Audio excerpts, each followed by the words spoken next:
Hello, ladies and gentlemen. Welcome to another episode of the Culture to Christ podcast. We are honored to have a great guest with us today. We have a wonderful episode. Tiggs, how's it going? Aaron, what's going on? Well, this is a big one. You know, if anyone, for everyone who plays hockey with us, they'll know who Tiggs is.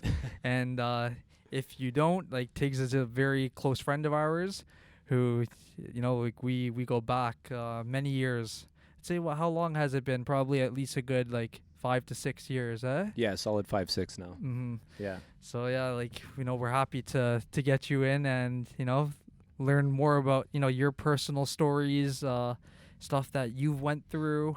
And because a lot of the things we talk about is from an entrepreneurial and business perspective, Yeah. you can relate as well because, you have not only one of the best cafe. So I say it's the best chocolate chip cookie I've ever had. The best cookie I'd say in that I've ever had.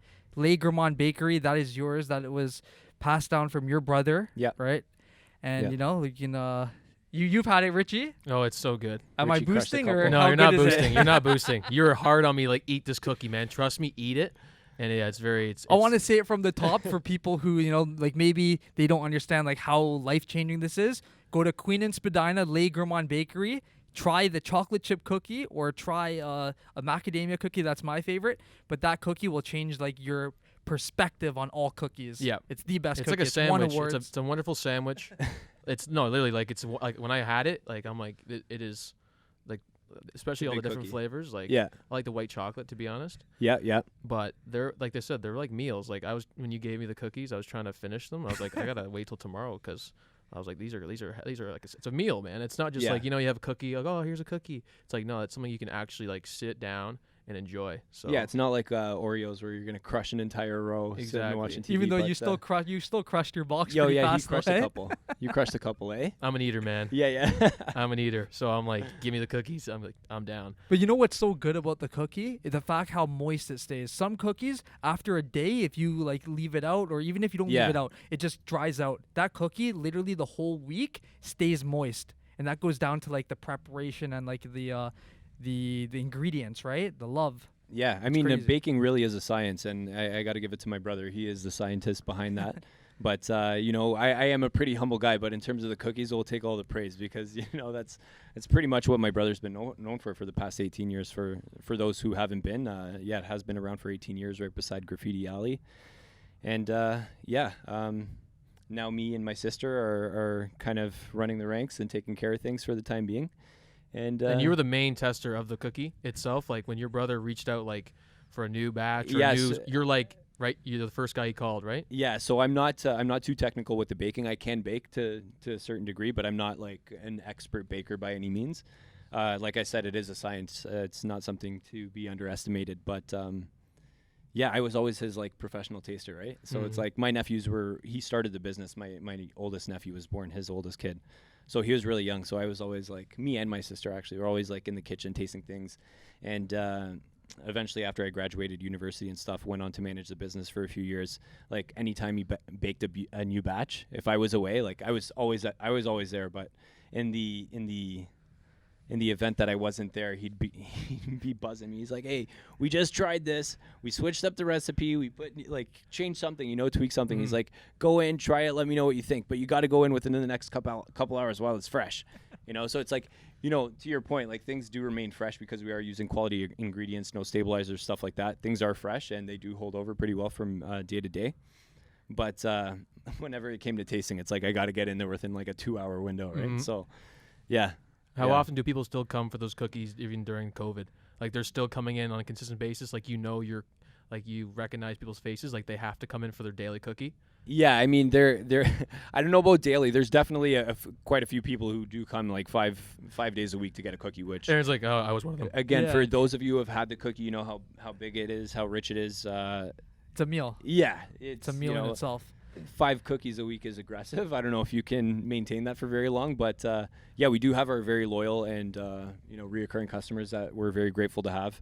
And just the city of Toronto and the surrounding community has really stepped up and supported local businesses. So we've been fortunate. You know how too the cookie's legit? So last week when I posted, or maybe like a week and a half ago when I posted the picture of the cookie, right? Yeah. So because I haven't like been on Instagram for like 3 years, like until recently, so many people reached out to me who I haven't talked to in a long time, who just even randoms, right? Yeah. About the cookie. They're like, what do you know about that? I'm like, what do you guys know about Yeah. that? Like I've been having that from time, right? Yeah. But it's just crazy how that cookie resonates with so many people, right? Because like the main, like, I'd say even before Instagram, Blog TO was the original like staple go-to like food reviewer Absolutely. in Toronto. So they would give like the stamp of approval for like new spots that you have to go check out when you're in the city. Yeah. And you guys have been number one on Blog TO for so long, right? Yeah. So that just goes to show you, like,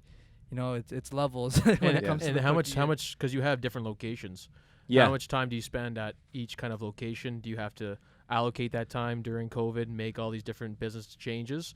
How much time do you spend at the Toronto location compared to your other ones? Yeah, so as both of you know, I do have my full-time job. Yeah. And I kind of do this on the side with the help of my sister and my brother-in-law, who we've been very fortunate to have join us through this recent transition with the loss of my brother. But, my brother-in-law, he used to be a general manager at Mercado Group, and he's opened a few restaurants. He knows what he's doing. So he's actually doing the general management right now, and then me and my sister split the other operations in terms of, looking over the paperwork, accounting, operations management. I go in every single weekend without fail. I do my spot checks. I touch base with the kitchen staff, with the managers on site. I get a feel for the vibe. How are people doing? What's the morale like? Do we have any complaints from the customers? Do we have any complaints from the employees? One thing that I'm a big advocate for is, treating your employees like extended members of your family. You shouldn't be treating anyone like, like a means to an end. Mm-hmm. And, to your point about like people reaching out and taking pride about like, oh, what do you know about that? Like, I love the fact that people actually take pride in being a client or customer, whatever you want to call it, because my brother didn't get into that business just for monetary purposes or financial purposes. He got into it because what he would say is, like, anytime he would hire somebody, he's like, I want you to understand one thing. This is not a business. This is an extension of my home. So if you're going to be in my home, you represent it accordingly, right? So, and you feel that in the cafe. Yeah, that's a vibe we try to go for, right? Yeah, like you feel like it's, because I've been to Paris, I've been to Rome, different places in Europe, where when you're in Le Gourmand, it takes me back to being in Europe, because it's not somewhere where it's not like a place where it's very commercialized. Like, you don't feel like you're in a like a Starbucks or one of these other like commercial places. And the amazing thing about the stuff that you guys do is it's not backed by hype. So a lot of like the cookie places and a lot of the like trendy dessert places in Toronto, they have to have the popping Instagram pics that look like so over the top. And you guys just keep it simple. Like, you let the product speak for itself, and like that's how you can tell that it lasts its time, because it's not just backed by hype, right? Yeah. We know how many places in the city where, whether it's burgers or whether it's pizza, like, because the Instagram following is so much bigger and better than the actual product, when you go there and try it, you're like, this is bullshit. Like, what did I just eat? And your place is the opposite of that. Yeah. And like, that's what's so great and special about it. Well, it speaks for itself. How long has the place been around? 18 years now. Mm-hmm. Actually, we're closing off our 19th year. So we're going into, in a year's time, we'll be closing 20 years. And especially in Toronto, how often do businesses open and close in Toronto? Yeah, right? in a year and a bit. So like, it goes to show that, your brother, yourself, your family focused on the quality of what you're putting out, and you don't need, the huge, massive social media following. Blog TO, like that's really you need credible sources to say, this food's legit. You don't need to have the best pics or the best influencers saying, I eat these cookies here and come try it out. It's like, no, it's just honest, hard work.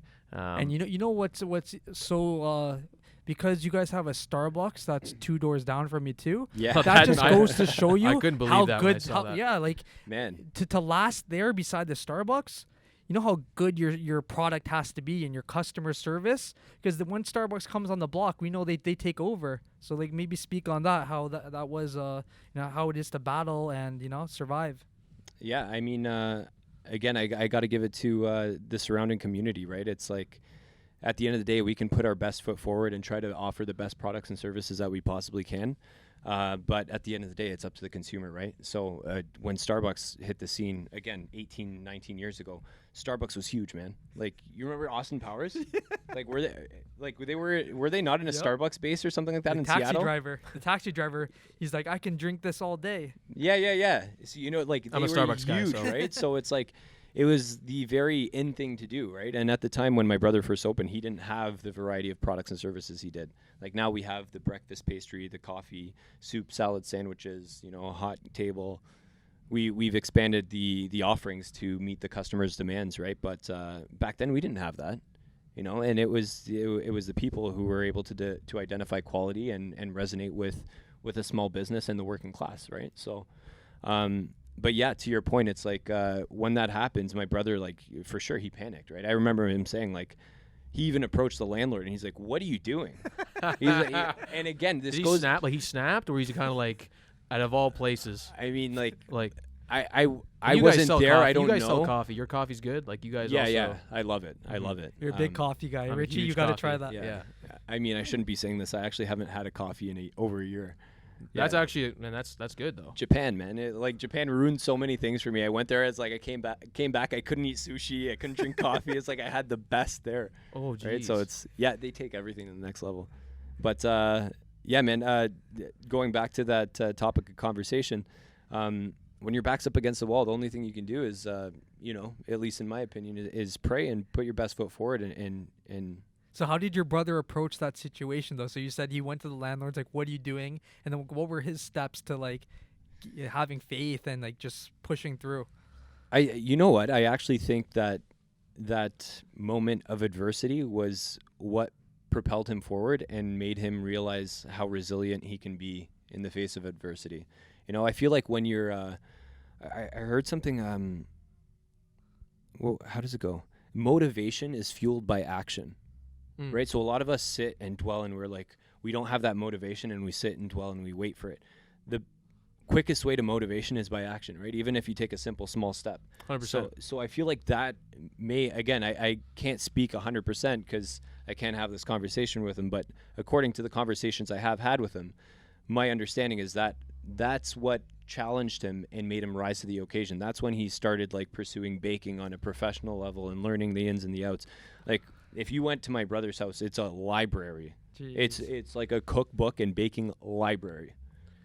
Like, you're hearing it, it shows that, like, sometimes God gives you a challenge, Yeah. right, to push you out even further, right? Like, the second that happened, it's like, what did you do, fold? It's like, He a had lot just of had his people kid. would, though. he just had his kid at the time, too. and he dumped all his money in putting into this business, right? Because a lot of people would. They'd be like, I'm not going to even bother putting more money in to compete with Starbucks when I know that I'm going to get wiped out. Yeah. So that's what happens. So we see that all the time. Once Walmart comes on the street, once a McDonald's comes, Subway, the mom and pop fades away. And, like, some people, they rather cut their losses early. But your brother went the opposite. He went, doubled down on himself. Absolutely. So in terms of faith, your brother had strong faith. Let's get into a bit about you and your life with your faith. Yeah. How did faith maybe start in your life growing up? What was your experience with religion? You're a Catholic, right? Is it? Yeah. So what was your experience growing up, say, starting it, and then kind of as you grew up? What was your kind of idea of it? Yeah, I mean, that's a good question. So, like, obviously I was raised in a religious household. Both my parents are, my mom was raised in Portugal, my dad's from Angola, but both in, Catholic households. And that's the way we were raised, right? Like, learning about Mary and Jesus. I went to a Catholic school, so you also have religion classes. But my understanding was, you guys obviously know I have Virgin Mary and Jesus tattooed on me. Shout out to Lil B. Yeah, shout out to Lil B. That guy, like, it reminds me of you guys, just a very inspiring individual, changes your perspective on life. Big time love tattoo that guy. artist, right? Yeah. But more importantly, great human being. Yeah. And that's what people see. Very like, a lot of kind. people. Is he a local guy? No, he's from France. Okay. But back to the social dilemma conversation quickly is people see all the followers and they're like, oh, this guy's a shit. It's like, no, it's about who he is as a person, right? For me anyways, like obviously the work is crazy, but no, yeah, even meeting him, you can tell like he's very humble, yeah, very genuine, and like his work is just like an extension of himself. It's not his work first, it's him first, and then people are like, oh, like he's actually a sick tattoo artist. Like I wouldn't know he was into that when I first met him. So but how long does it take for that tattoo you have? How long did it take for that to finish? What's his process like? Long. Like how long? Like were you there sitting down one day? Like no. So each piece was 2 days back to back. Oh wow. So like this is like. So the first day he does a stencil, sizes it out, throws it on, lets it dry, has lunch, and then we go from 12 to 5, and then the next day is like 9 to 6. But Alex, this guy's schedule is like booked like back years, to back. like months. Like to get an appointment with this guy, you got to fly in to see him, or you got to pay for him his flight accommodation to come to you. So like the tattoo game, like it's crazy money and like scheduling. It's not like people think like when they see the tattoo, some people who aren't like aware of the culture, they think, oh, I'll just book an appointment and go get it done. Try getting the appointment with. So how did you guys get connected with him? How did you get the appointment? Yeah, to be absolutely honest, so again, my parents have a Virgin Mary statue in front of their house. So again, the reason it's legit. They take it very seriously. Yeah, and again, we're not like my dad doesn't like my parents don't really read the Bible. We don't go to church on a recurring basis, but we have very very strong values in terms of family appreciation, morals. Even the commandments. It's just giving you a structure for life. To navigate the world. Yeah, man. And sorry, I got off track. Where were we going? We were talking about your beginning of faith and like where you first experienced it. Obviously, you was with your parents and in school. Sorry. So we have the Virgin Mary in front of the house. So I wanted to get that. I knew I wanted to get that, and I was looking for. This is when I first jumped on Instagram. This is like super early. Me and Jess, we're going to LA for the first time. She had a friend that she worked with, just moved out there, and I saw this guy, sick artist, young. Works out, very athletic. I'm like, you connected with him. I was like, yo, this super easy connection, and sick works, right? So I reached out to him. I was like, hey, I'm going to LA. I'd love to, link up with you, even if it's just for a consultation, and I have to come back to get the work done. And he reached back out to me, and he's like, hey, appreciate it. For reasons I can't explain right now, I have to leave LA, and I'm going back to France. And I was like, well, at the time I was managing Le Gourmand. I was like, well, if you ever decide to come to Toronto, let me know. I'll show you around the city. We'll kick it. I'll get tattooed. And I'm sure you can find a bunch of other clients out here because your work is crazy.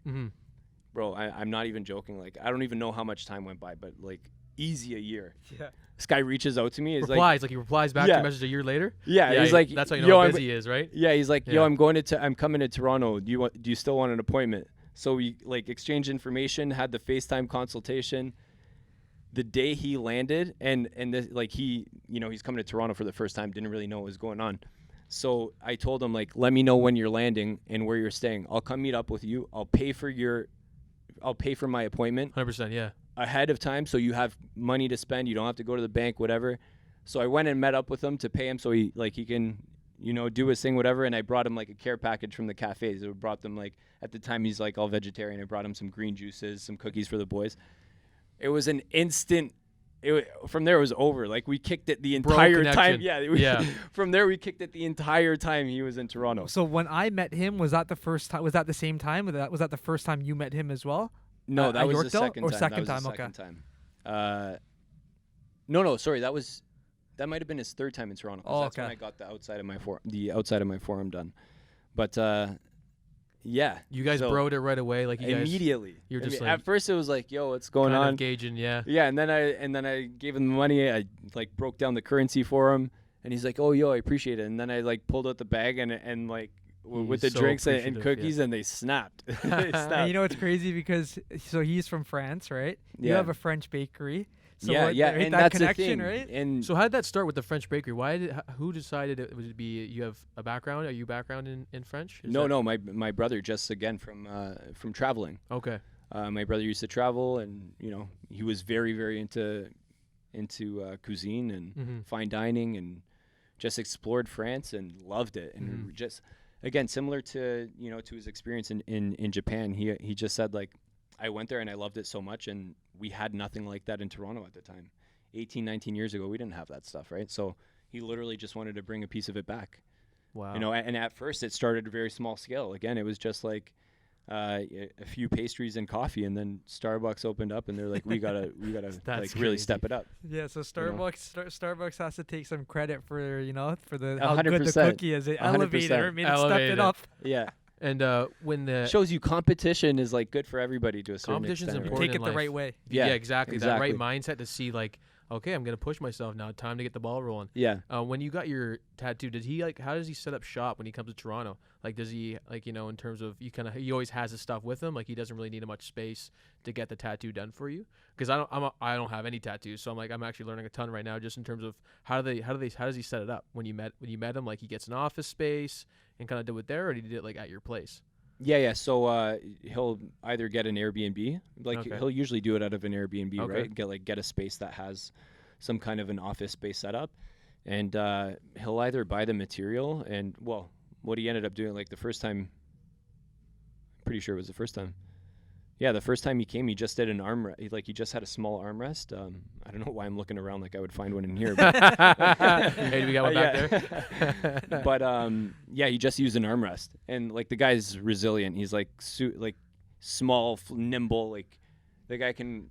He's a specimen, Mm-hmm. So he needs very, very little to get the job done. Cool. Vegan too. The guy yeah. is very vegan also. Did he inspire you to start your vegan trip? Is that what No, he's got you going? vegetarian now. Netflix, the biggest Netflix documentary, and we were talking about before, but we forgot the name. That's Is it what Food made me Inc? go. No, Food Inc. no. I watched that one, Food Inc. Oh, Mir, can you maybe search it on your phone? Netflix vegan documentary. Cowspiracy. Let me know what that. No, it's not, and I'll know the name too. No, yeah, But that fucked Cowspiracy. me up that video because I ended up telling you about it, Tiggs, Yeah, at hockey, and then you said you told us how you haven't had milk since that conversation. I literally. So this guy was telling me this was like 2-3 years ago, bro. At 3 years. least. Yeah, 3 years ago is when I had Instagram. Yeah. 3 years There's ago. so many. There's one a month. They post one a month now on Netflix. Just go by rating and Yeah, find there's so out. many. But yeah, because of you, I haven't had milk in 3 years. Literally since the day you told me that story. And I like I was telling you guys, I used to drink milk with my dinner, like bag of milk a day. Because I would crush like a bowl of Vector in the morning. Yo, that was life, Have it man. with dinner. Vector in the morning is a Vector most midnight exciting snack. thing. Yep. It's like Cereal all the time. full time. Biggest thing for But, me when I cut out milk, it changed everything for me. I think if everybody listening to this, if you cut out milk, you'll actually feel better, like so much better.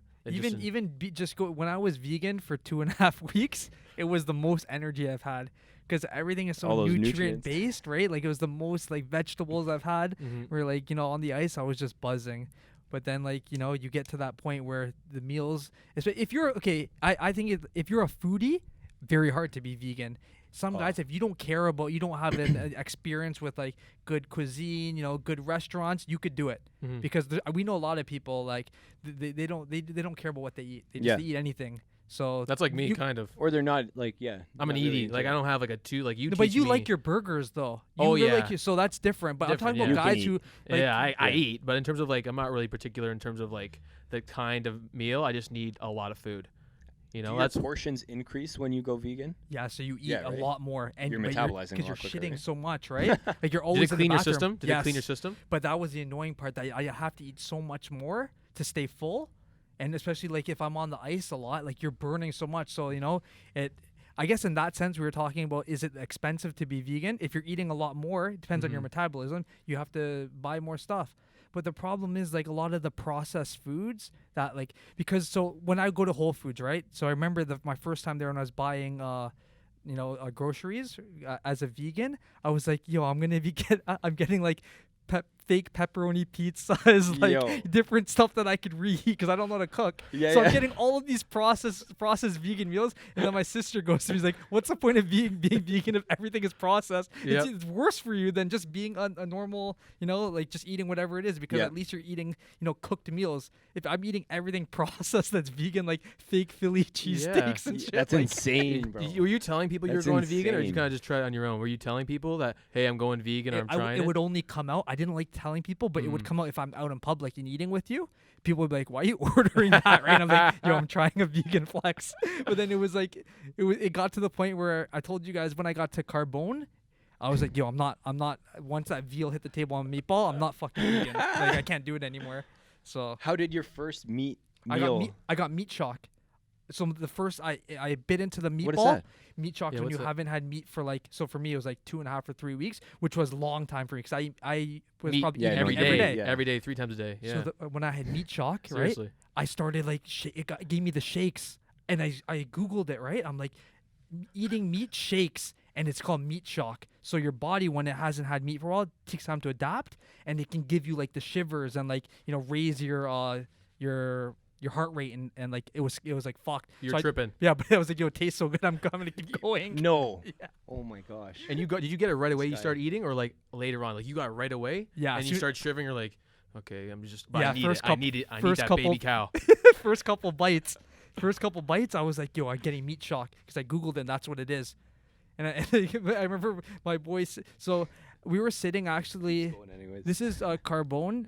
You heard of Carbone, Yeah, right? yeah. So it's a very popular Italian restaurant in New York and Vegas, right? So I was sitting. It was Victor Cruz's birthday. I was at Victor Cruz used Yeah. to play on the Giants, right?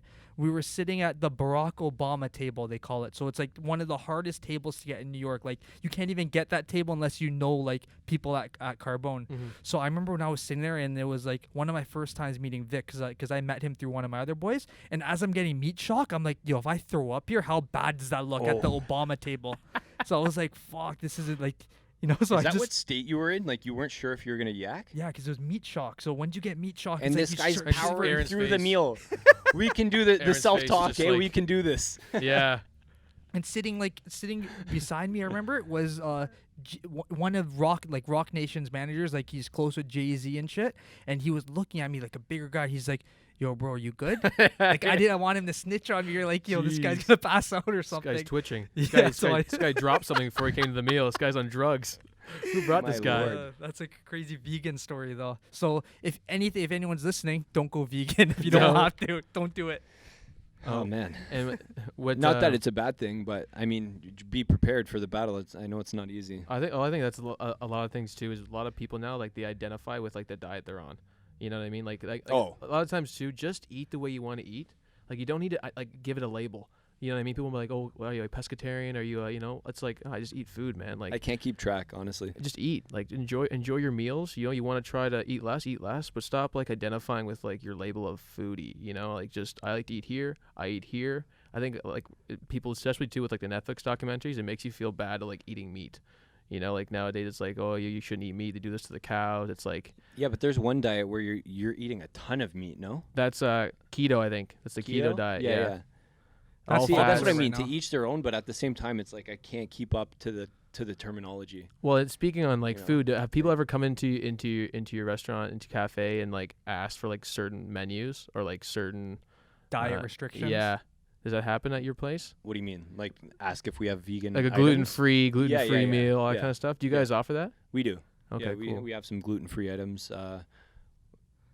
Guess you can't do it to the cookies though, right? Because it'll No. lose its magic. No. I don't even want to picture that. Yeah, You know, what, like, a it's vegan too- cookie? what- No, what do you- those are not don't vegan. fuck with There's the butter. recipe, you know? Don't Yeah, mess yeah, with no, it. Don't we mess can't. with it. Croissants, you can't do croissants without butter, man. Like Yeah, vegan I don't- croissants, like No. I don't know, maybe cashew. Like I'm sure you can do it, but I'm saying like traditional French pastry, it's like And that's the thing. Like some Like, things are just not meant what to they're be known for. vegan. yeah, Like too many things. Like especially when I was going grocery shopping, it's like amazing food choices, like sliders, but vegan sliders. And it's like, you know, It's not a slider anymore. They it's should change almost the name. you know Change what? the That's name. almost a tease though, no? Like Mhm. for me, it's like if I'm going vegan, I don't want to see vegan sliders because now I'm thinking like, yo, I'm missing out on sliders. You know, it's like just Well, you're eating toss it, me a but- broccoli salad. but it Broccoli, makes it's, yeah, You eat know, it. Yeah, like- if you're gonna go green, just eat the greens. Yeah. Don't try to make it something else. Like eat this kind of chicken. I'm like, it's not chicken. Don't call it chicken. Like call Yeah. it something else, It's right? CHICKN. That's the one I bought. The fake chicken nuggets. So they have to drop the E so they don't get sued. Yeah. So it's like fake chicken nuggets. But yeah, you're right. Like if you're gonna go vegan, like actually do it. And see, for me, I was like, yo, I can't do that, so I have to do this processed way. Mm. You know, and it's Yeah. My girl kills me because she eats vegetarian pretty much 6 days of the week. She'll have meat once, and it's because like we do the family dinner at my place. Do you force her to eat it, or she honors it? No, it's like she does it herself. Like, hey, what's on your plate? Put it No, on no, your plate. no, not Hey, at all. hey, step it up. Come on. But yeah, she'll like, so she's obviously cooking a lot of vegetarian food at home. I cook as well, but like she'll always cook vegetarian. And she's like, oh, ask like, oh, what are we having for dinner tonight? And she'll be like, oh, mushroom steaks. I'm like, What here is- we go. Like, so just let's not call it a steak. Yeah, alright? that's It's what I'm like- saying. What is? How can it be a steak? Does it Yeah. look like a steak? I don't know. Do you It's a eat it? portobello mushroom steak. I don't know. Or like, what's the like you were saying cauliflower. buffalo Yeah. cauliflower. It's like their fake Come on. wings. There's so many. For like the very common one is like instead of lasagna, they do like an eggplant layer Mm-hmm. where it's actually good, but there's only so many times you can eat the same thing, right? So it's hard Yeah. finding that variety. And Unless you have a chef. If okay, I'll tell you this: if I had a personal chef, I think I could go vegan. Yeah. 100%. Because they're doing it they for can me. They're add in the certain flavors. Mm. They'll make sure you won't even know the difference. exactly. Oh, like imagine Seuss whipping up an Asian dish, vegan dish. It'd be delicious, Yeah, right? But if you're it's- doing it yourself out of the grocery store, it's tough, man. Well, that's It's what I learned when I very was when I bland. was doing online coaching, and everyone's asking to like get certain foods. Eat this, eat that. I learned that having like people want to like get in shape, or they're newly motivated, they want to change their life. Like it's so like it doesn't last very long. Like you went 2-3 weeks Yeah. consistently, and you're like, yeah, I can't. This is not reasonable. It's not sustainable, right? Like. I learned that people get so caught up in like the smallest like the stupidest things that really have like such a small impact. Like for sure. If I didn't watch Netflix, I wouldn't have done it. Exactly. Like if you go for a walk, you just drink your water, go exercise, like your body also knows what it wants. Like people have different backgrounds that people don't understand. Like your gut actually wants certain foods based on like your family genome. Like, okay, you know what, when I eat this, I feel good. Whereas some people like try to eat a certain way and they absolutely feel like shit. So if I stop eating meat, like I feel like absolute crap. Like my Low energy. low energy, Yeah. just trying to survive. Like it's just not reasonable. So I think everyone's got to figure out like, what's my family background? Oh, my family ate potatoes and steak. They're like for hundreds and hundreds of years. Like if I try to eat something different, like I'm gonna feel like crap, That's a good point. right? So we're gonna transition into we could get into a big food podcast here. You know, big food reviews. But here. you know, I it actually makes wanted, sense, though. Yeah. Yeah. I actually wanted to be the devil's advocate for a second here because I've obviously through exposure through vegan friends and people going vegetarian, vegan like yourself, I've actually asked myself like what is the ethical thing to do? Because like now we're at a point where we technically don't need to have animals treated this way and stuff like that, right? So it's like I struggle from an ethical perspective, but from to your point, from a metabolic perspective, is like I crave the meat, Yeah. right? Like I Like what did No you like? homo, I always but- think too. It's like what did your Yeah. I crave the Yeah, I that sounded- crave the meat. yeah, But that- yeah, not even even the term no homo, right? that's not correct. From an ethical standpoint. No, but I think from an on- ethical standpoint. I should have said pause. I should've said pause. We'll cut My that out. We'll bad. cut that I out. apologize, man. That's good. But It's all good. isn't no homo correct on Culture to Christ? Yes. Yes. What do you mean? What do you mean? Because on Well- Culture to Christ, no homo, you wouldn't have to apologize for saying that. Yeah. You're just stating that I don't partake in homosexuality. Okay. So you're good. Okay. You don't have to Okay. partake. I know, but I just don't want people to misinterpret that statement. No, you're a good person. We know what you meant. But from an ethical standpoint, you're right. What were you saying? About the diet. Yeah, so Ethical. metabolically speaking, like what did your mom eat? It's like a hard, like if your mom is eating all these foods when you're in the womb, like that's what you're ingesting. When you're a baby in the womb, you ingest what your mom is eating. So if she's eating meats, whatever, pasta, salads, and all these different things, when you now are living, you eat the same things that it's called your microbiome, what your body's craving. Right? And you can adjust. Like you can adjust certain foods and try different things, but at the end of the day, it's like you have a certain genetic code that came from your parents, that came from their parents, and it's like you can make adjustments, but it's like if it's ruining like your livelihood, you're stressed or you're hormonally all over the place, or you have low energy, I mean, it's not going to do anyone justice. Like imagine you could eat the foods you wanted and you wouldn't be able to work your job 9 to 5, go to Le Gourmand, do all these other things. Like you would have no energy to do it, and then therefore other people's businesses suffer. You're not as effective with other people because you're like, oh, I'm trying this diet, but my life is crap. Like my output's going to be garbage. Like what's the benefit? So people's like ethically, it's like, oh yeah, don't eat these things. It's killing animals. It's like, but I also want to produce something in the world. If I'm like drained and tired, and because I'm trying to eat all these plants, but like my body's not accepting it. like I'm actually suffering. Yeah. But from an ethical perspective, Jesus, you know what he ate a lot of, right? What, bread and fish? Yeah, bread and fish. So we know like the problem with the ocean, with the plastic, how it's ruining, just like how fish are able to reproduce and live like healthy lives in there. But if we didn't ruin the earth, the fish and like the ocean would be so self-sustainable, where it wouldn't be a problem to eat fish. That's why you've been to Japan, and you know how big fresh fish is in their culture. Even in Portugal, you're Portuguese, right? You know, like the fresh fish is something that they emphasize a lot, because like it's Earth's like one of the most natural creatures from the ocean. So like, I think that obviously it's a huge problem now with like just people dumping plastic and waste into the oceans, and they're just hurting the whole ecosystem. But I would be very comfortable with being a pescatarian and eating fresh fish if it was available to me, the same way chicken is, or the same way beef is. Don't you think so too? You've been to Japan, Yeah, that's a very valid argument. Because what do you believe? Like, what do you believe ethically in terms of food and how we, like, I think how they treat the animals and how we get our meats, it's all very unethical. Like, I mean, back in the day we had to hunt for our food. You had to hunt and get your meat, but nowadays you just go to the grocery store and there's the chicken, there's the cows, there's the pork and all that stuff. What do you think in terms of like your moral compass? Or I agree from an ethical standpoint. It's like I'm not against the consumption of meat, because go like take it back to farming. It's like you can give these animals a beautiful life, and then it's like, it's like they do. I know some people have a hard time with like slaughtering animals for consumption, but I have a problem with the way it's done now, where it's like done in mass production, where these things have the quality of life is terrible. Garbage. They're born like, in a. I hate to contribute to that, but at the same time, it's like, to your point of availability, how readily available is it's ingrained, like farm raised meat. It's ingrained into our everyday consumption, where it's so easy to go. If you're going in a food court, you're going to get like a quick meal. It's going to be chicken or beef, right? Or like not every place has a vegan option. Not everyone wants to eat vegan, so it's like you can make choices that impact the world, but it only goes so far, I find. Like you deciding that you're not eating meat today. Like what are you really solving by one person? That's how I look at it. And I think it's like moderation as well. Like being aware of it is good. Like being aware that this is how that they're treated.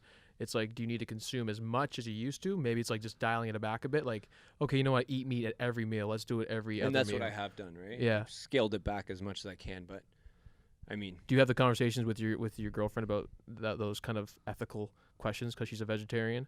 Did she teach you a bit? Did you learn a lot? Even just through friends who have gone vegan, and just again, Lil B, right? Like he's been vegan and vegetarian like as long as I've known him, right? So he's actually educated me a lot and just made me more conscious of my decisions. And I've realized I don't want to be an avid contributor to that market, but at the end of the day, going back to like, what I believe to be my genetic code, like my body tells me that when I'm not eating meat, like, or at least when I'm not eating it consistently, my body will suffer, or at least I feel like it does. But again, I've scaled it back to like I'm consuming meat like I'd say 3 days a week, right? And that's a huge cut for me from every day. When I was training and being a coach, like I consumed way too much. Like I was like tracking and wanting to hit like 200 grams, 250 grams a day. Wow. And even that was like I was abusing my body because I was trying to put on so much muscle and mass. But like I could even eating too much has a negative side effect. Yeah. So I think one thing people could do, I think, is great. Instead of trying to pick and choose what you're eating when you're eating, is just fasting. Like picking a day or 1 or 2 days either of the month, or like a 16-hour fast. Like that's pretty good for the body, and like it gives you more time not to eat meat. So instead of trying to be like, I'm gonna eat a little meat here, a little meat here, it's just like, okay, for these next 16 hours, or like when I wake up, I'll eat at like evening or something like that. Just like giving your body a rest to like chill a bit, instead of being so hard on like picking all these different kinds of foods and like stressing about it. You know what's good about fasting too? Fasting, when you use that time for like prayer, it gets you so much closer to God, because when you're starving and like you start praying, like the connection you feel, because I tried it before, and it's real, because I know like a lot of like of my Muslim friends, they would tell me, they're like, when they're fasting and they start praying, they're like, you should try it. Yes. And they knew I was Christian too, but they're like, yo, it actually works. Yep. So, like, I think that's a good advice, because if you can maybe like fast once a month Mm-hmm. or maybe once every 2 months, like start small, it's a good change and like a good way to, you know, feel that connection to God. It brings like spiritual clarity. We talked about that before, because you're not feeding your flesh. Like you're not just, let me eat, let me feel good, it's like, yo, okay, let me put like, I'm not going to eat. I might have to suffer a bit because I'll get all these cravings. But now it's like, okay, what am I going to do during this time? I'm usually eating. I'll spend more time in prayer with God, And thanking Him that I can go eat, and that it I can makes have you, access to food. and it makes you mentally stronger. Yeah. Because once you're going through it, like I think when I was doing it, I went maybe so when I probably woke up that day maybe like 9 or 10, and then I didn't eat till I think like 8 or 9, which is late, right? It's a long time to wait, but I remember like it was making me like more mentally strong. Like, you know, I can wait till 8 or 9 to have dinner. And there's a lot of stuff in food nowadays that like slows us down, that we don't realize, that like additives, chemicals, all these different things to preserve foods that we consume 24/7. So actually fasting allows our cells to regenerate and actually cleanse the body. So fasting is, you know, from a science standpoint, I still do believe in science. God created science. So like your body cleanses itself. You get to actually focus on what's important. You have time in the day to like, you know, be with God, pray, think about your life. You have, you know, it's, you know, like you said, in the Muslim, it's big. They go on a long, you know, duration of it. But yeah, it's very powerful, you know, in terms from like a health perspective and your hormones and kind of getting your body back into its natural state, I guess, homeostasis. Because like we're busy, you're working, you got to go here, got to pick up this person, got to check out, hang out with my family, do this, do that. It's like, okay, I got to go grab some food on the mean, like while I'm going, and I'm consuming. It's like, give yourself a time to like, let me reset. It's like a good reset button to fast. So in terms of, you know, you wanted to come here, be the devil's advocate, ask questions. Yeah. When on this podcast, you've listened to some episodes, we appreciate it. What are the kind of questions that you have that you've been kind of wanting to ask, and especially some viewers definitely are thinking of? Yeah, I should have brought my notebook. Right. Let me just go through the pages. No, it's good. It's on the fly. Yeah, on the fly, baby. It doesn't even need to be what we talked about before. Just random things. No, that I mean come about to the your mind. lessons. You guys are spitting bars right now. Just you know, speaking on the fasting and how it grounds you, and you know, just. Yeah, like some days I know I eat way too much, or like I go on like a whole week, I know I'm eating way too much. Yeah. Like I spend time with him, I'm like, I'm eating good. You know, I'm eating some burgers. I eat, bro. 3 pounds. Yeah. Up at Wild Wings after the game. Yeah, Richie, like where does it go though? I have no idea, bro. I look at this guy, I'm like, how do you do it? I don't get it. It goes into Lifetime Fitness. It goes. I can't. That's why I got to slow down because there's no gym right now, so I'm not working out as much. Gym is closed right now. Oh, yeah. Is it? Yeah. But your gym is Halton region, no? No, not Lifetime's in Mississauga. Wow. Yeah. So that sucks. I'm sad, but yeah. So like I'll know in a day where like I can tell like, man, I ate way too much yesterday or like the whole week, and I'll just fast. Like I'll just have a coffee, some water, and I'll just fast, and I'll keep my mind, you know, focused on yourself. things. Yeah, ground myself. Okay. So one thing that I wanted to ask, you know, either of you, this question goes to either of you, but for the listeners out there, because again, like we spoke about how I grew up in a very religious household, but we don't go to church avidly. You know, we don't necessarily read the Bible, but we have a very, very, very strong foundation, and we hold true to those morals. We still pray, obviously. Prayer is very, very huge in our community and in my family. But one thing that I wanted to ask that might benefit some of the audience who hasn't had that same experience with religion, for somebody who hasn't grown up in a religious household, I would imagine that the thought of God, like a greater force, might sound like something like a tooth fairy. Like it might be an absurd concept, right, to grasp. Like if you're not born and raised and like, you know, you see your parents who teach you everything, if they, you know, they're putting these lessons onto you, you're now an adult trying to grasp this concept in theory. How do you initiate a relationship with God? Because I myself, I've had conversations with friends who aren't religious, and they try to, like, they've often asked me, like, and I actually don't know how to navigate them and coach them through that process. So what would you say to somebody who is an adult, hasn't been raised in a religious household, and is maybe looking for, you know, to practice? I would say so when that conversation comes to me, Alex will have a different answer than me, but I usually say to people, look at your own life. your own life tells you so many things and so many answers that, you know, a lot of us, we like to either avoid or we just like not even to like to think about like the real issues we deal with. And then I ask people like those issues you deal with, because a lot of people reached out to me about the whole gambling thing, right? Like I did a whole episode, me and Alex talking about it, right? And I got so many people who like they asked me like, you know, how do I deal with this problem? And I tell them I like the only way I can share from my personal experience is from me praying to God to take me out of it. So that's a real life experience, real life story that I can give to people, a real testimony that actually worked for me. So like, it doesn't just have to do with, you know, with an addiction. It could be, you know, your job situation. I say like even like your own family situation. There's things that like Alex talks about this a lot. There's things that you think about at night, or there's different traumas that you've been through, and you as a human being can only do so much and can only handle it so much, to a point where it's like you need to be asking God, or like you find yourself asking other people for advice and help. And that comes from your spirit, you know, where I'm sorry to tell non-believers, but you know, your spirit is fueled by God. It's not yourself. It's not like, you know, but Alex, you can explain. From based on my own experience, I think religion, faith, Christianity is hard because it goes against the grain of how the world is going, like how you work to get somewhere. You work at a job to get the reward. You work in school to get the good grades so you can get university. You get good grades in university so you can get a job. You know, you train in sports so you can get drafted, become a better athlete. And it's hard in Christianity because it's kind of the complete opposite of doing that. What I would tell people is to seek the truth. So if I always tell people, do you like truth? Do you like logic? Christianity is logical, because I'm a thinker. So I had an idea of religion growing up, went to Catholic school. My mom like kind of showed me the love of Jesus, the way she always unconditionally loved me, believed in me. So I had that blessing that I know a lot of people don't have, of having a parent that believes in you, loves you, and talks to you about Jesus and in general. So I had a kind of gateway. I already had a gateway to understanding or wanting to search about Jesus.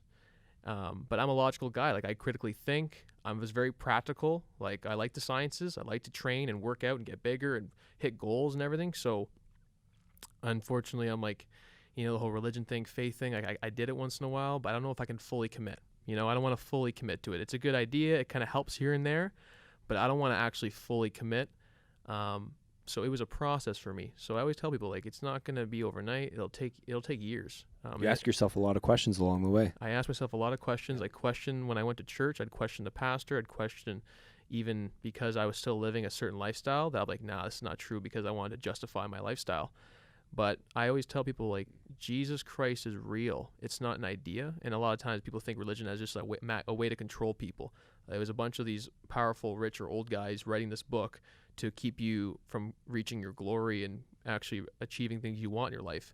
When really, Jesus, you know, was the lowest of the low, didn't have big houses, didn't have a lot of fans. So for me, I'm like, okay, I want to know if this is real. Like, I took my time to figure out if Jesus Christ actually existed, because for me, figuring that out and discovering the truth then changed my life entirely. Because for me, people always want to go, just have faith, you know, just believe, even if it's not real, like, it'll help you. For me, I'm like, no, I want to figure out, because if this is not real, I'm not going to be a Christian. Like, I'm not going to. But the thing is, so it's not an explanation. It's not something you can explain. Yeah. It's a feeling.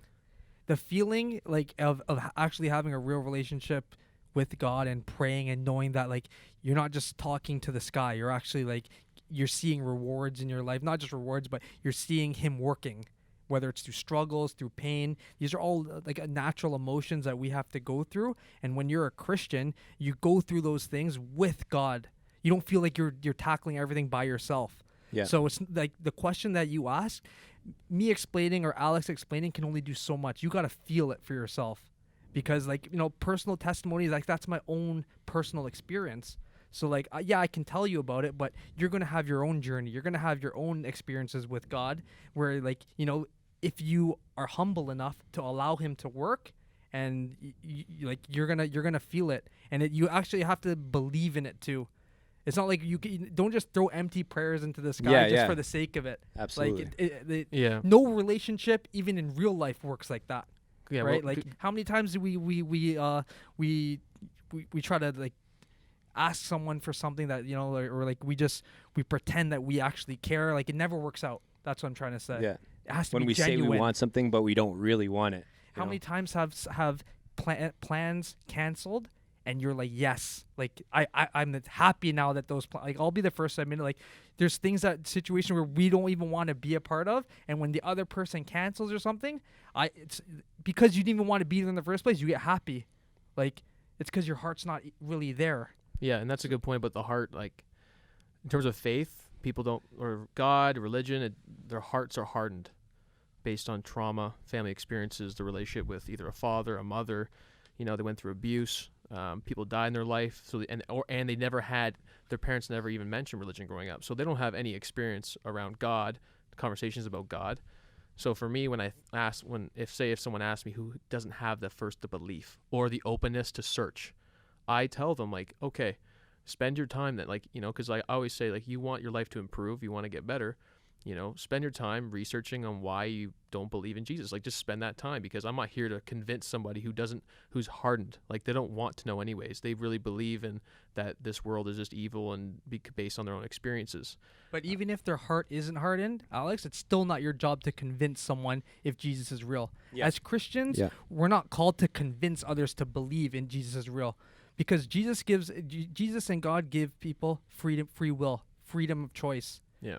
We can put that energy out there. We can lead the horse to the well, but you can't make the horse drink. Yeah. It's with anything. Yeah. So I would never want to be the person that's trying to like convince someone, you got to believe this, you got to believe this. Like, you're going to find your own path. Yeah. You're going to you're going to figure it out. But I just say to people, like, you look at your own life.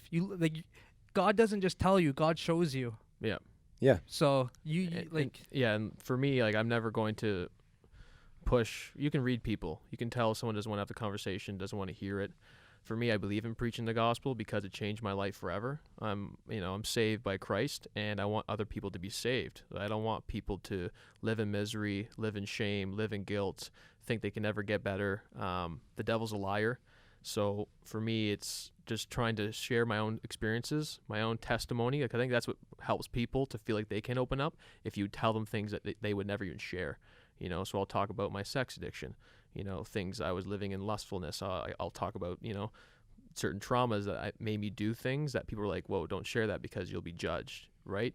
You have to be able to bear your cross and be vulnerable, because people will always say, nah, because like, I don't believe you're Christian because look what you do, in the private. Look what you do when no one's looking.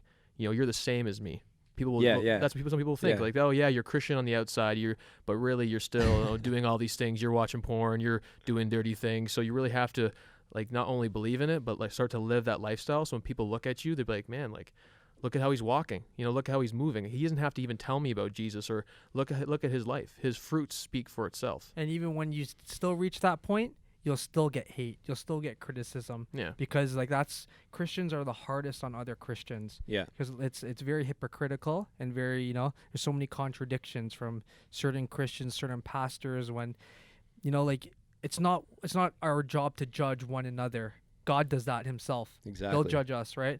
But I like the only man who can. Yeah. Right? And I like to tell people who are new to faith, right? I like to ask them, do you want to live for temporary or live for eternity? Because we don't know when our time is going to come, right? Yeah. So I would like to know that my life doesn't just end here. And who would want that? I don't know anyone who would want to just your day comes here and like you're just done. No. I want to know where, I'm going to see the Father, I'm going to heaven, and for you, Tiggs, your own personal story that once your time here is done, you're going to see your brother. 100%. Like how good does that make you feel inside? That's a priceless. That's priceless, that feeling. Yeah. Right. So, it's different ways of explaining to people, or making them feel what you're feeling. But at the end of the day, they're gonna feel that for themselves. Yeah. And that's the beautiful thing, because it's not a cult. I always try to tell people Christianity's not a cult, because we all have different walks.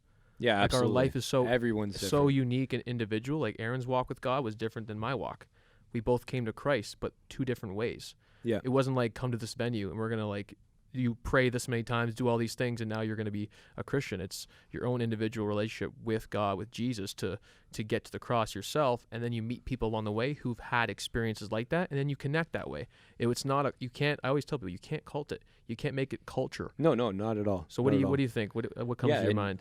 And like we touched on this before, but my intention of coming on to speak with you guys was never to push my ideas, my ideologies on anybody, to push my faith onto anybody, but simply to share my experiences and hope that people can learn and benefit from it, because I do believe that you guys are providing people with valuable tools here. But I think regardless of your religion or your upbringing, we can all agree that we all believe that we're here for a reason, right? So I think that in itself, the fact that we believe that we're here for a purpose, the fact that we believe that we cannot live without consequence, I don't know anybody who truly believes that they can live without consequence. Everyone talks about karma, right? That is consequence. I think those are all clear examples of people's, whether it's conscious or subconscious, acknowledgement of a greater force at hand. Whether you want to acknowledge it as God or something else, that's entirely up to you. I'm strictly speaking on my own experiences, right? But so again, going back to that though, if somebody, regardless, so back to the original question, if you haven't grown up in a religious household, or maybe if you have, but to your point, you're not living in a way that you believe is to the standards of Christian or Catholic society, if you're gambling, how do you guys overcome that to still merge whatever lifestyle you're living? You can still merge that with a relationship with God. How do you overcome that? It's when you're looking yourself in the mirror, knowing that you believe in certain things, but you're living a certain way. How do you look yourself in the mirror and remain faithful? So it's always a daily process, Like Alex was one of the first people to tell me that once, like, when you know that you're living like in a way it's sinful in nature, right? Yeah. The devil wants you to continue living like that, the devil wants you to tell God, like, I can't do it. Like, I'm always falling short. And that's when the devil wins, right? So, when you're talking about that, living that lifestyle where, it's kind of conflicting with the Christian identity and your relationship with God. Well, I feel like you almost feel like you're not worthy of asking for that support while you're committing those acts. And that's what the devil wants you to think. So you have to add even more prayer, and you got to ask God for even more strength to overcome those hurdles. Because if you don't and you just give in, right? Like, me and Alex have a lot of conversations off this podcast about that same thing you're talking about. Like, how do we stay accountable? How do we stop feeling like a hypocrite? Yeah. And it's especially in 2020, how it's so much harder than 20 years ago with social media, with everything at your fingertips, right? How much temptation and how much addictions do we have today? It's insane, right? So now that's when you even need more prayer. You need a community. You need people. You need friends that make me and Alex that hold each other accountable. Because if you're always just around, we talk about this in other podcasts, if you're always around people who are bringing you back into that sinful life, what do you think is going to happen? You're a product of your environment, right? So all these changes come from a daily process. But if you remain strong in prayer, you can overcome it. It's just how bad do you care about it, and how bad do you want it? See, that's an interesting perspective, because I remember growing up when I was going through, my own trials and tribulations as a kid, figuring out life. I felt like I had to wait until I had overcome that stage, or until I had actually started living a better life before I can open up again. I told you guys how there was a time where I wasn't praying, and I started praying again, and it's I feel like I've closed off. I wasn't exposed to this unlimited power and resource. I not to refer to it like that, but that's how I feel. I feel empowered when I'm praying, and the power of affirmation and voicing what my thoughts and feelings are. Right? Yeah, I think a lot of people like to think why they have a bad view of religion, because you never think you're going to be good enough, or your past is too heavy and you've committed too many evil things, sins, whatever, that you're never going to be. It's like you're just waiting till you're perfect. I can't go to church. I can't pray yet until like I'm doing the right things, when it's the complete opposite. That's why I keep referring to, for me, I always felt that way. Like I knew growing up as a kid, like I had this moral compass when I was doing certain things in high school growing up that I just knew were wrong, but I was doing it because it was culturally accepted. It was the norm. But I just knew deep down, like there was something I was doing. I just didn't go right with me. Like the inside, I knew there was something going wrong. So when I started reading the Bible for the first time, and I was like 24, 25, like it started hitting me. Like all these things I just felt, it was in the Bible. I'm like, maybe this is why I'm feeling all these things when I was a kid. And now I'm reading it and then learning about, Jesus paid the price for us. And we have to stop thinking that we need to be perfect to get somewhere. We're constantly putting ourselves up. Like the world wants to tell you to love yourself, like to a point where like you're the best, like grow your business, have all these followers, have the perfect, beautiful kids, have the home. Like you need to be just focus on you. But that brings a lot of stress and anxiety and destruction that people aren't open enough to talk about, and which leads them into addictions of alcohol to put away the stress, or sex to meet the time, gambling because you want to, you're grinding so hard, let's go have some fun. And, it leads to further destruction. So for me, I had to get to know Jesus and the price he paid on the cross. And that helped me because I would have gotten away from it. For me, I was so hard on myself that I'm like, I'll never be good enough for God. Like I'll never, because I'm doing these things. And unless I got to know Jesus and that he died for my sins, that he shed his blood and paid the price, and then resurrected, like I don't think I would be a faithful person, to be honest with you. I didn't grow up in a religious household. I didn't grow up with practices, go to church, do this, do that, and have Sunday meals to family. I grew up in you live your life and you figure it out. So for me, that's why it's like everyone's like, religion, it's like this. It's like, man, God created this world. Like God made everything here. It's like you have access. You don't need to have certain people at certain places, and you can just access them anytime, any place. So for me, that's powerful. The closer you get to God, the less you want to feel like a hypocrite when you're praying to him, right? Like the closer you get, then like the feeling where it's like, I don't want to have to keep praying for the same things over and over, because like who would ever want to treat someone that way? Imagine if I kept apologizing to you for doing the same thing over and over. It gets tiring, right? Yeah. So I don't ever want to treat God the same way, where it's like, that's powerful. Yeah, like I don't want to, and it's something where it's easier said than done. People take it for granted. Yeah, absolutely, right? Because and God is the only person. God is the only one who you can do that to, right? Yeah. Where it's like you can ask for forgiveness as many times as you want, and he'll always forgive you.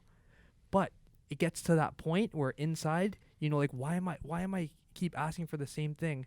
And you have to keep praying because the devil wants you to stop. The devil's goal is to make you think like you keep praying to God for the same thing over and over, and you think he's going to keep forgiving you. So just stop doing it. Start living in sin. That's what the devil's goal is.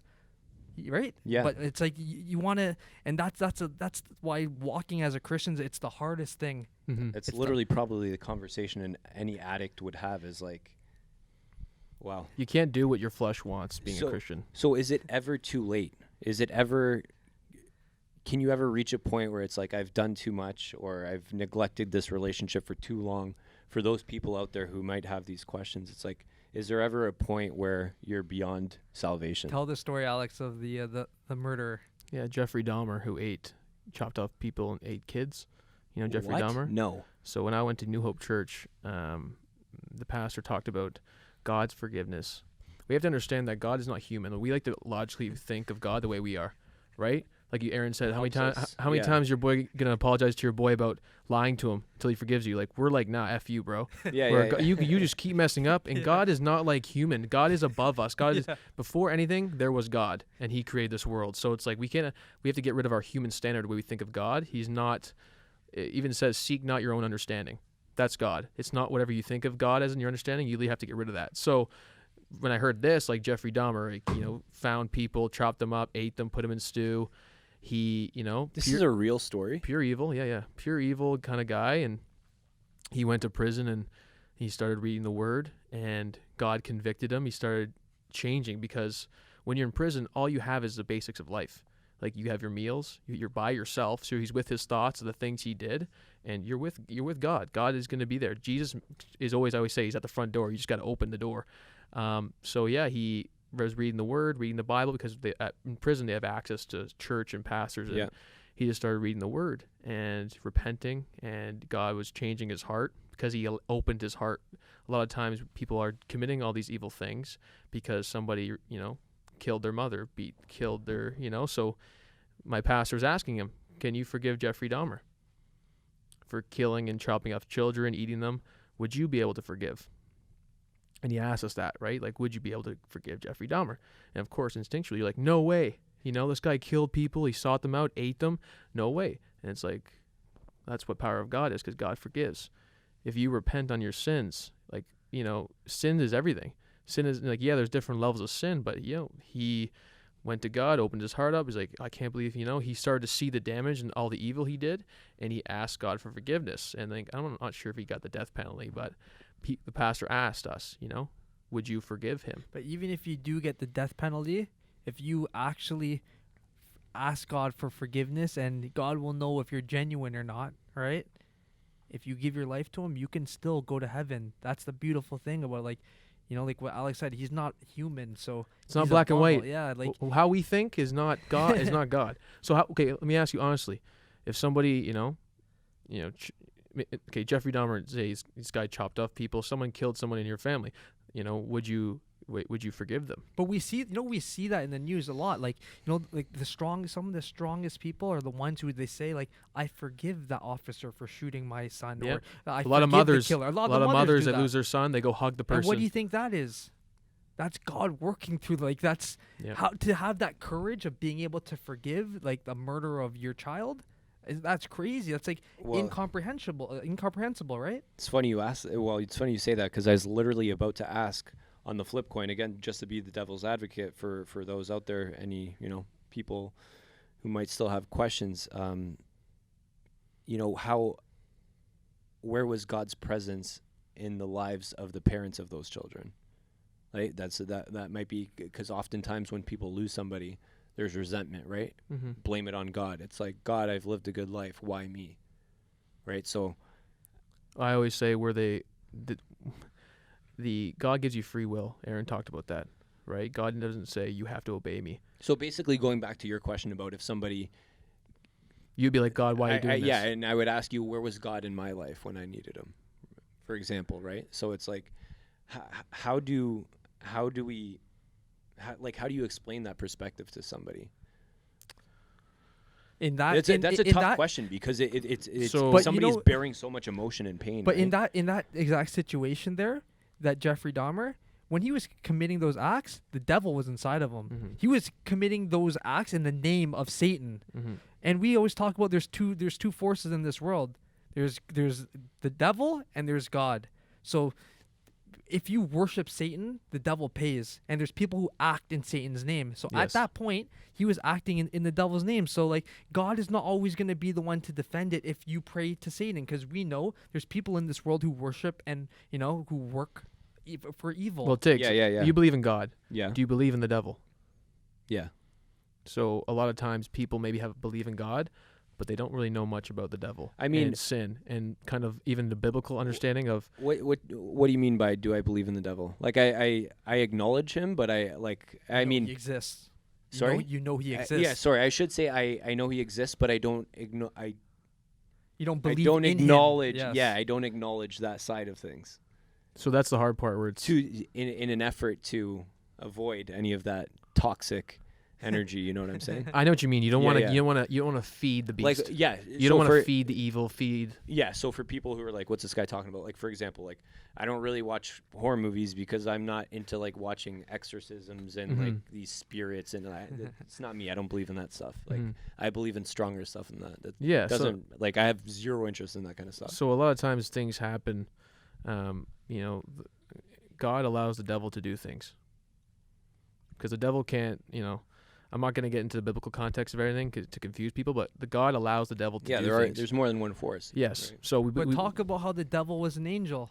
People people don't realize that. So devil was Satan. That's was a son of God. and he didn't. He wanted power. He wanted things to change, and God, being God, sent him into hell to live there for eternity.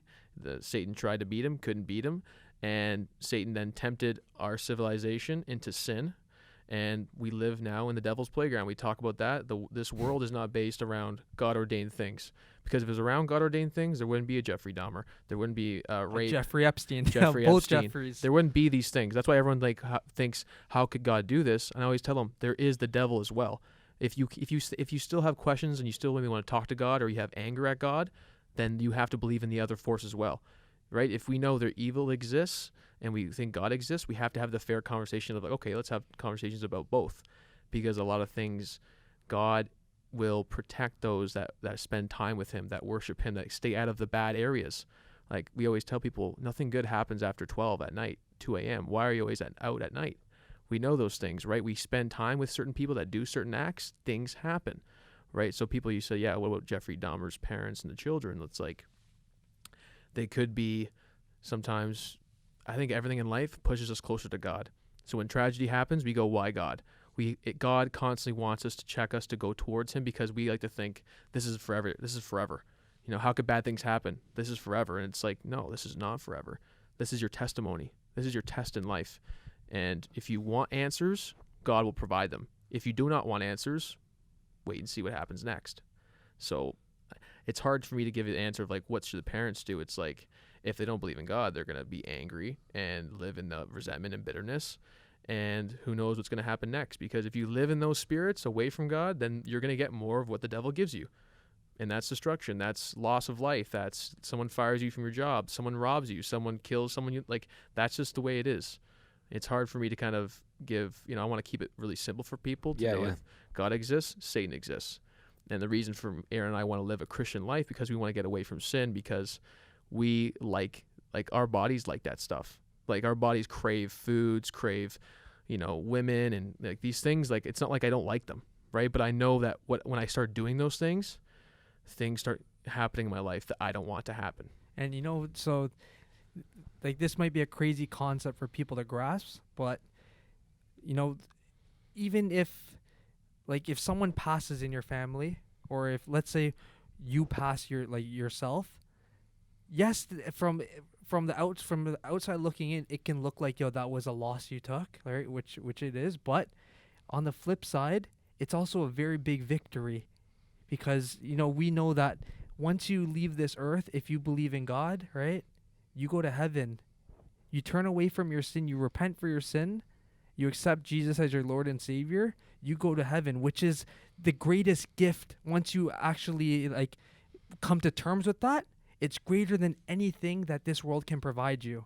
Yeah. And we've gave so many examples of so many successful people who, they've already attained everything that, culture emphasizes, and they'll still say the same things. How many championships has Steph Curry won where he goes, I already know that there's greater gifts than all of this in heaven for me. So if he were to lose his life here, it's a W. He's going up to heaven, where it's like, we like to think coming that from it's someone like who has everything. Yeah, coming from someone who doesn't need to prove himself to nobody anymore. Like his life is set. Already has everything, and he can still have the humility to understand and believe that. So it's like when I see some like when tragedy happens and people go, "Oh, where was God?" and I go, "That's a win, because if that person up in heaven." Right? And it's very fragmented. It's always, where was God? But then 99% of their life, they're not even having any relationship with him, right? So I always say people, it's like, what our hearts are feeling is we want people to constantly, we want God to cater to us. We want people to cater to us. We want to be taken care of on this world all the time. What are you thinking as we're telling you this? What's going on in your head? No, I'm literally thinking exactly to your points about how, it is tough to lose somebody. Like I lost my brother, right? And I've already discussed with you guys how I actually didn't resent God, because I realized, some people, you never know when your last day is going to come. Some people are here today, gone tomorrow. Even though it was tough to watch him suffer, I don't think that was ideal for anybody, but I did have my window of opportunity to spend time with him and acknowledge that, his days might be numbered. I did have that window of opportunity to say goodbye. And, you know, I was with him literally throughout the entire process till the end. And I didn't have that resentment, because as much as it hurt, like, it'll physically make me sick sometimes to think about my brother, because of how much of a loss it was to me and my family. But the reason that I was never able to resent God is because it made me realize how grateful I really was to have a brother like that. Like, I could never be upset with God. Some of my best friends are only children. You know what I mean? So how can I possibly be upset at God for giving me what I believe to be the best older brother ever? You know, really, like, showed me the ropes. He was 17 years older than me. He always put me ahead of the game, always showing me things, always calling me to come over his house, show me his business plans, taste his product, show me how to bake. Like, do not get me wrong. I would trade everything in my life to have him back. But at the same time, I cannot resent God or hold it against God, because I realize how much of a gift it was to have him here with me for that, as long as I did. And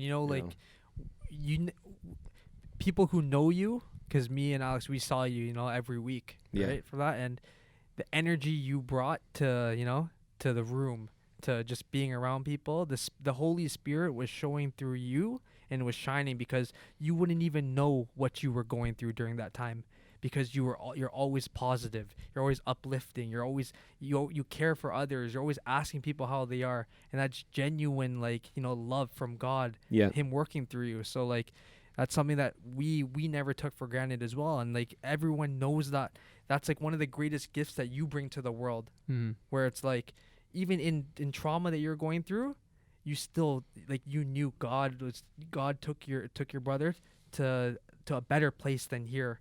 And like you said, you didn't even resent God for that, and we could see it in you. Speak about it. Yeah, Aaron's right about the Holy Spirit. The fruit of the Spirit is actually long suffering, and people don't. In today's time in this world, people think suffering should be a no-no. We're not allowed to suffer. I want everything to go my way. I don't want bad things to happen. I don't want there to be adversity. I don't want to have to fail at things. I want people to appease me and make me feel good 24/7. I want my feelings to be validated. My feelings are my God. But in the fruit of the Spirit, suffering is important, because you learn something you can never learn at school. You can never read about in the Bible, about long suffering, of watching your brother slowly die, and you're experiencing that. God was teaching you something, going, this is how fragile this life I made here. And you can either focus on how could this happen and live in the past 24/7 and carry that fruit of bitterness and resentment, and then eventually cause more toxicity in your life, or you could see the point of the suffering and what your brother taught you growing up, and then what it's teaching you now in your life to continue moving forward with suffering. Because what I learned is that people like to say get over it or let it be in the past. It's now a part of you. It's a part of your destiny. It's part of what God imposed on you to bring to others, which is why Aaron says you come to hockey and this is happening in your life and you're being fruitful of the Spirit, you're being kind, uplifting, because God opposed that to you, because he meant something for you. God had a plan for you to make impact to others, because we're all the kingdom. Religion is all of us coming together and helping each other, right? So sometimes long suffering is important. You have to take your cross and bear it and go on in life. Like you guys said, there's no L's, only lessons, right? Yeah. And that's, I couldn't have phrased it better. That's the perfect way to say it, because again, like I was saying, my brother was 17 years older, always putting me ahead of the game and showing me the ropes, teaching me things. But there is no lesson that I have ever learned in my life as big as the one that I learned when I lost him. Yeah. It's like losing my brother, it's almost like he gave me a gift on his way out, because he made me realize how important every little thing is. I'm grateful for the opportunity to sit here with you guys and have this discussion. You know what I mean? Yeah. I can literally, God forbid, knock on wood, but if I was to get sick and, be bedridden next month, I'd be like, man, I got to sit down with Alex and Aaron and do that podcast and have a discussion. Here. And you know what I mean? Yeah. Mm-hmm. I took so much out of that, and it's like he gave me a gift to hold on to for the rest of my life. Yeah. So, yeah, it's tough, but, I mean, I said, lessons. And now it makes you approach other, problems. Like, this is Bro, not even I a look problem. at everything differently. Your whole being Like, changed. Your whole being, your what life. was I saying the last time we spoke? I was like, I can, and I'm not saying this because of the cafe, and I can fall back on the. Sorry, not because I can fall back on the cafe, but I could lose my job today, and I know I will be okay. Yeah. Because I realize what's important. Yeah. I realize life goes on. The only option you have is to move forward. Yeah, and, Right, and, and, that's why we always push humbling. Like, we got to humble ourselves, because God will humble you, but in for His glory and for the benefit of yourself. Like, He will humble you to know this is what matters. Like, when I'm with my nephews, I'm fully attentive to them. I'm not thinking of my business or things I got to do after. It's like, I'm now fully appreciative of the blessings God has given me, because I got to see the person I love most, closest to you, go into the afterlife. And, people in this world will try to make you get over it. You try to, no, you're not Tiggs from before anymore. Like, God now is giving you this and transformed you. And this is something now a part of your life that you carry, because it's also His legacy that you also carry in the most loving way possible.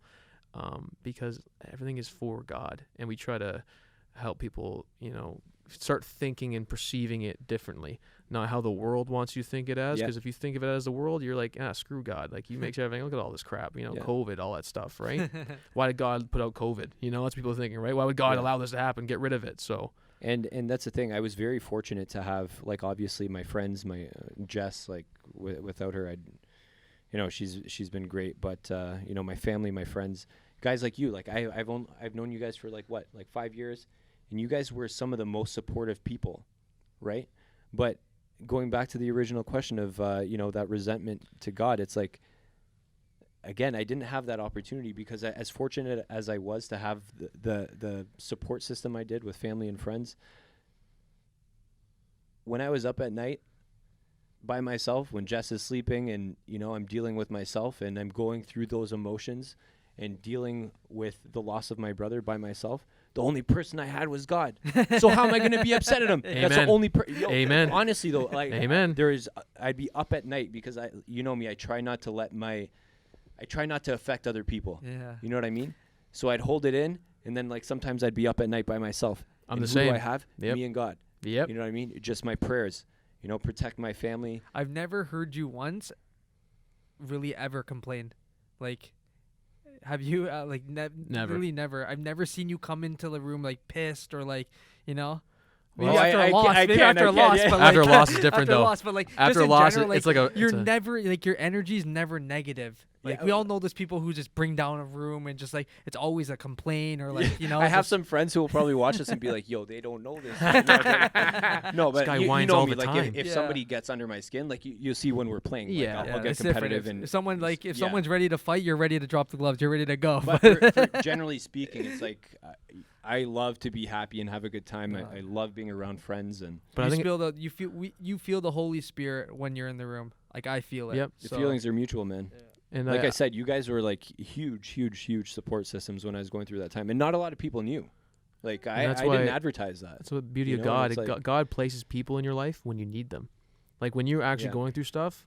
That's why, like, we want to build a community of people, because God actually places people in your life that will provide an answer that you're looking for, or that you're Actually, I struggling feel like with. me and you actually turned, like, that really changed our relationship. Like, Yeah. Aaron I had known for a few more years. We Yeah. were a bit closer already, but like, I feel like that Yeah. actually really elevated our relationship. Yeah, I think it's because, like you said, it taught me something, right? And it made me want to reach out to people more and say, like, just hey, I think it's why it's important you sharing this, because there are a lot of guys like you who just like to keep people happy. They're lovey. They're like, be positive.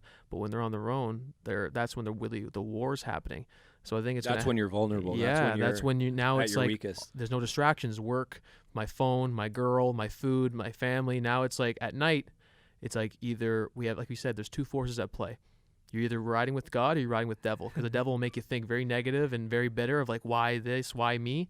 But because you had God in your life, you had that protection. You had that blanket. God protects you and guards you. So it's good that people hear this, because they might be thinking like, I'm always helping other people. But then at night, that's when the warfare happens. That's when like I feel like I'm most vulnerable.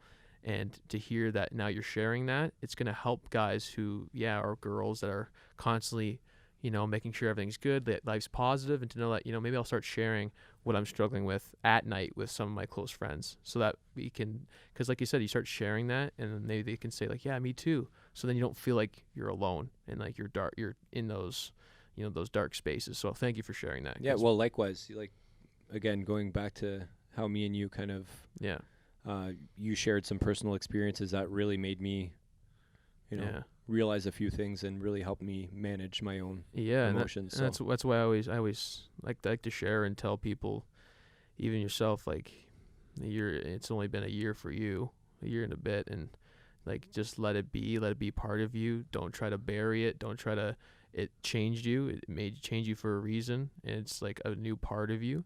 And people around you have to adjust to that too, right? Yeah. I think that's a hard part too, because now you see the world completely different. Like how you used to see certain things, you don't see it like that anymore. No. And it's very hard because now it's like you have to adjust to life itself. Well, we get deeper into the second part of this conversation, where like we'll play it from here on out. Yeah. And people can see our conversation at Le Gourmand at your bakery. Yeah. So change of scenery. Yeah, eat some cookies. Eat some cookies. Did you get that on camera? What's that? You smashing the cookies? No, I wish. No, okay. I wish. We would have done a slow-mo, put some music in, Yeah.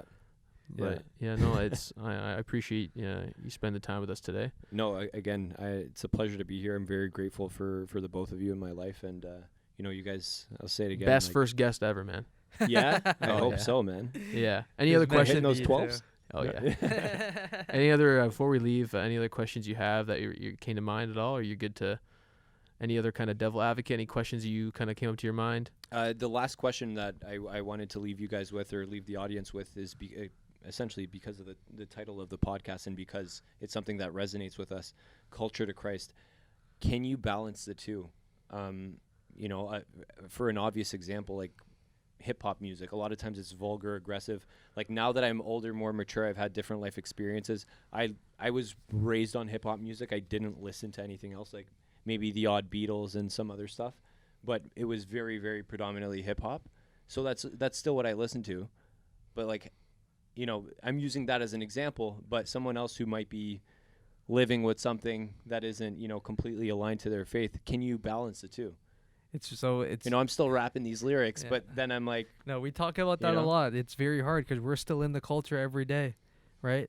But the main question, like we said in episode 1, is ask yourself, how are you participating in culture, right? Are you living for culture, or are you living for Christ? You can still participate in the culture in a way that it's for God. So, like, what are some examples of that, right? Yeah. It's like, what type of energy are you putting into either your workplace or into like the passions you're pursuing, right?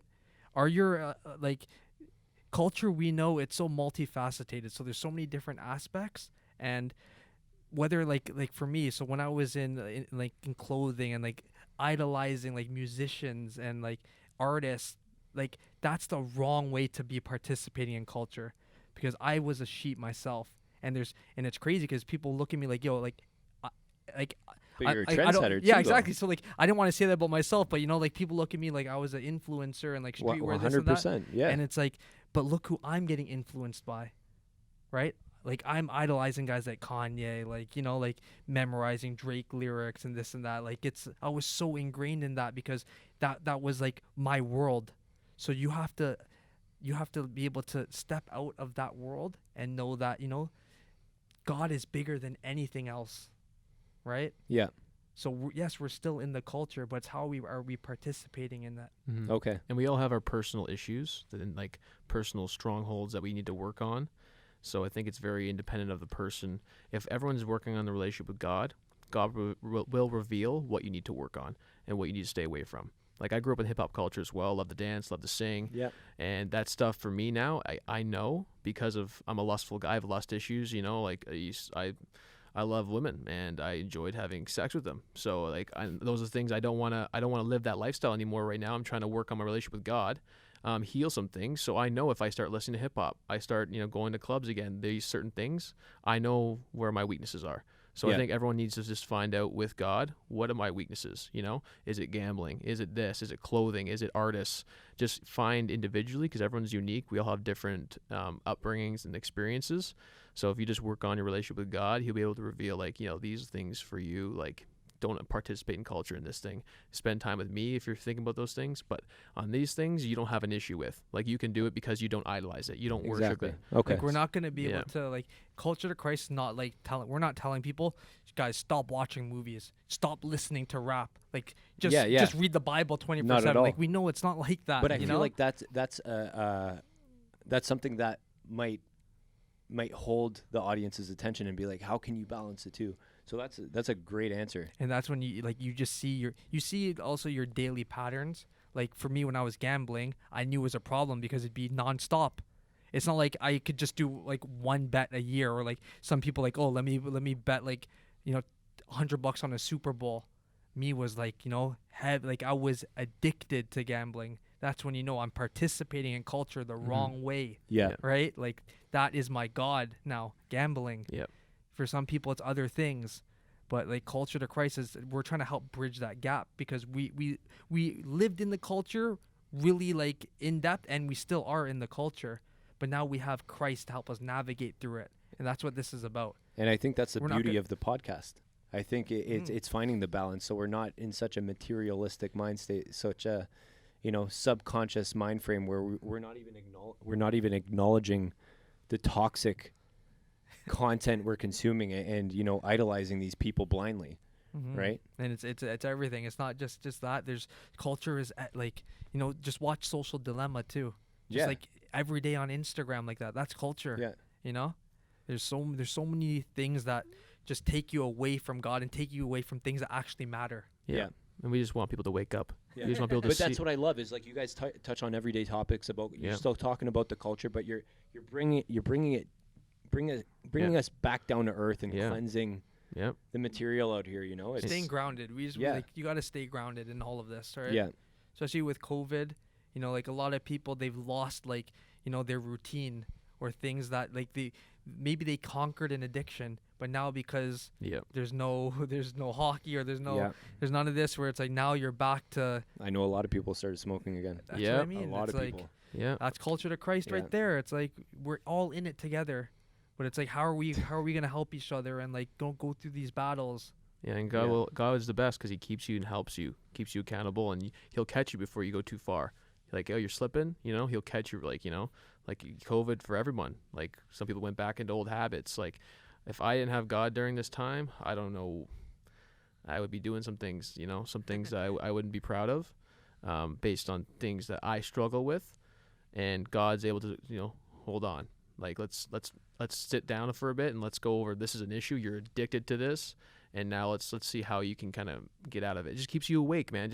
We want people just to wake up to what they're worshiping, what they're touching, what they're thinking about 24/7, and why they do it, right? So, you know, even having you for this episode, it's impactful, because you can ask those questions that people are wondering, right? So thank you for being on. Yeah, thanks again for having me. Hopefully, we shed some light on some of the questions the audience has, and we'll move forward into your cafe, to your restaurant. We'll stay tuned, everyone. It's not ending here. There's the good, like I'd say the main main course is coming up. The main course is coming up. This is the appetizer. Vegan or what? Some meal?